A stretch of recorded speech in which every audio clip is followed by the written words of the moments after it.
Praise the Lord. Shrimati Charles Cowman గారి రచనల నుండి ఎడారిలో సెలయేర్లు అను గ్రంథము నుండి అనుదిన ధ్యానములు. యూదులు ఆమె సమాధి యొద్ద ఏడ్చుటకు అక్కడికి వెళ్ళుచున్నదనుకొని ఆమె వెంట వెళ్ళిరి. యోహాను సువార్త 11:31.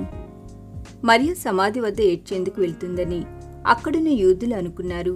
వాస్తవానికి ఆమె ఏడ్చేందుకు వెళ్తుంది, కానీ వాళ్ళనుకున్నట్టు సమాధి వద్ద ఏడ్చేందుకు మాత్రం కాదు, యేసు పాదాల వద్ద ఏడ్చేందుకు. ప్రభు వచ్చాడని, తనను పిలుస్తున్నాడని విన్న మరియ తన కళ్ళలోంచి కన్నీళ్లు వరదలా పారుతుండగా ఉన్నపాటున లేచి ప్రభు వద్దకు పరుగులు తీసింది.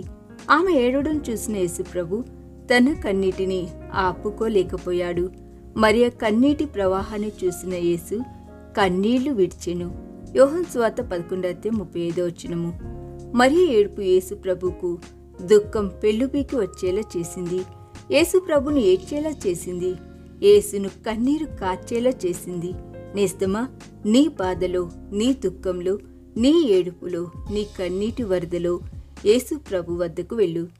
మరియ తన తమ్ముడి కోసం ఏడ్చింది.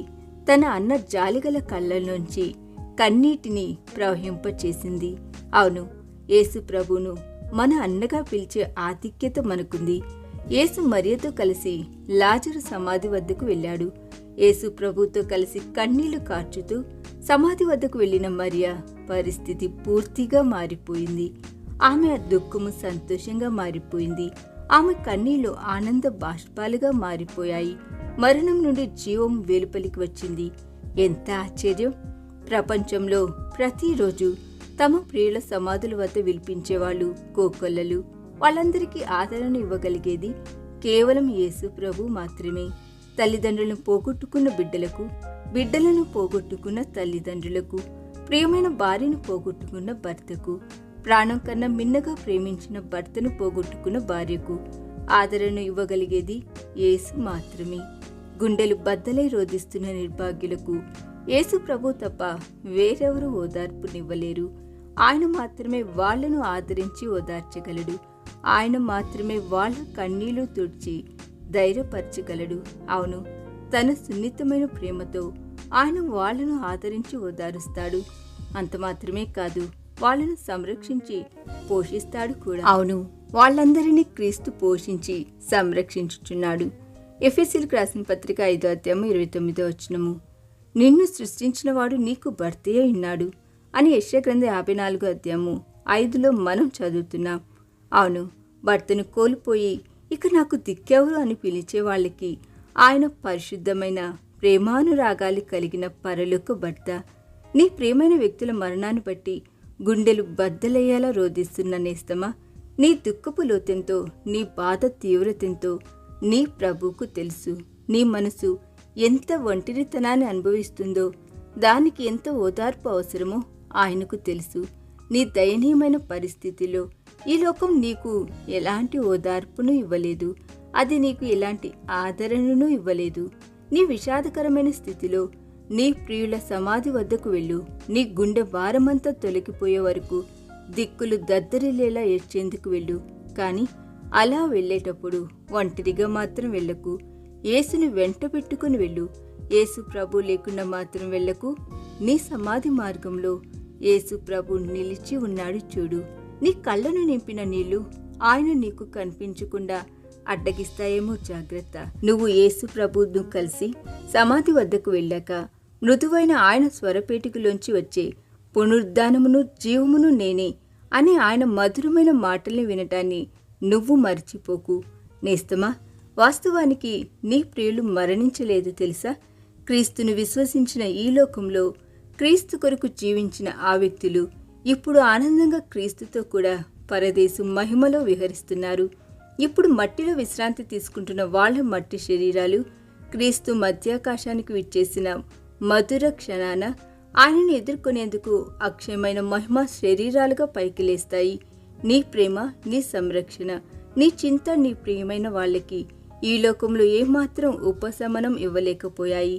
అవేవి వాళ్ళని వ్యాధి నుండి రక్షించలేకపోయాయి, మరణం నుండి తప్పించలేకపోయాయి. అయితే యేసు ప్రభు వాటన్నిటి నుండి వాళ్లకు విడుదలనిచ్చాడు.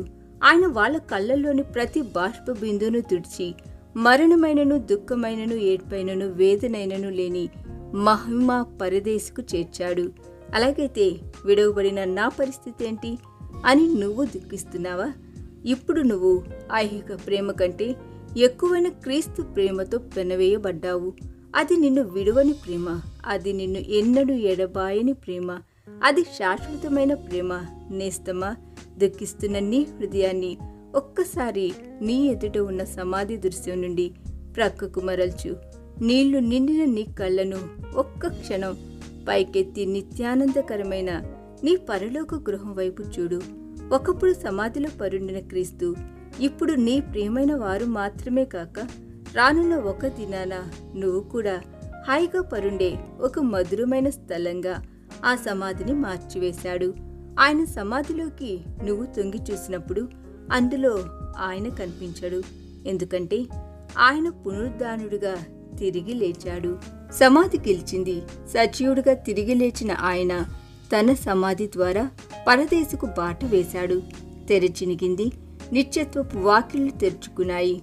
ఇప్పుడు నిత్యానందకరమైన ఆ నిత్యత్వపు గృహంలోకి ప్రవేశించేందుకు నువ్వు ప్రయాసపడు. నువ్వు దాని ద్వారం వద్దకు చేరుకున్నాక ప్రకాశమానమైన మహిమ వెలుగులోకి నిన్ను ఆహ్వానించేందుకు నిలుచున్న దూతాళి సమూహంతో పాటు నీ ప్రేమ ప్రభు కూడా నీకోసం వేచి చూస్తూ ఉంటాడు, చిరునవ్వులు చిందిస్తూ. నీ ప్రియులు మరణిస్తే, నిన్ను ఏకాకిని చేసి వెళ్ళిపోతే నిరీక్షణ లేని ఇతరుల్లా దుఃఖించకు. పెడబొబ్బలు పెడుతూ కేకలు వేయకు. నిశ్శబ్ద శ్మశాన భూమిని నీ శబ్దాలతో ప్రతిధ్వనింపనీయకు. నైరాశ్యానికి నీలో చోటియకు. నైరాశ్యపు అంధకారంలో కుప్ప కూలిపోకు. నిన్ను నువ్వు ఓదార్చుకో. నీ గుండె నిబ్బరం చేసుకో. వణికి నీ చేతుల్ని బలపరుచుకో. ధైర్యం తెచ్చుకొని చిరునవ్వులు చిందించు.